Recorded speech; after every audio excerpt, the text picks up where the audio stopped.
कोल्हापूर जिल्ह्यातील हजारो शिक्षक आणि शिक्षकेतर कर्मचाऱ्यांचा फंड प्रलंबित असून व्याजाचा हिशोब न लागल्यानं त्यांना आर्थिक अडचणींना सामोरं जावं लागतंय।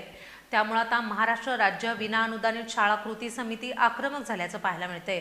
येत्या 28 एप्रिलपर्यंत पावत्या मिळाल्या नाहीत तर 29 एप्रिल रोजी वेतन पथक कार्यालयात ठिय्या आंदोलन छेडण्याचा इशारा विनाअनुदानित शाळा कृती समितीनं पत्रकाद्वारे दिलाय। मागील 2 ते 3 वर्षांपासून प्रलंबित असलेल्या फंडांचा पावत्यांचा विषय आता चिघळू लागलाय।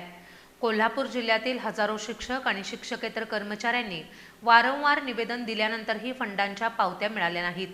या पावत्या मिळाल्या नसल्यामुळे संबंधित फंडावर व्याज धरलं जात नाही आणि त्यामुळे कर्मचारी आपला हक्काचा फंड काढू शकत नाहीत। अगदी काही निवृत्त शिक्षकांनाही या त्रुटींमुळे पैसे मिळालेले नाहीत, तर अनेकांना कर्ज घेणंही अशक्य झाले। त्यामुळे आता महाराष्ट्र राज्य विनाअनुदानित शाळा कृती समिती आक्रमक झाल्याचं पाहायला मिळतंय। येत्या सोमवार दिनांक 28 एप्रिलपर्यंत मागील फंडांच्या पावत्या मिळाल्या नाहीत तर मंगळवारी 29 एप्रिल रोजी वेतन पथक कार्यालय कोल्हापूर इथं ठिय्या आंदोलन करण्याचा इशारा महाराष्ट्र राज्य विनाअनुदानित शाळा कृती समितीचे उपाध्यक्ष खंडेराव जगदाळे यांनी पत्रकाद्वारे दिलाय।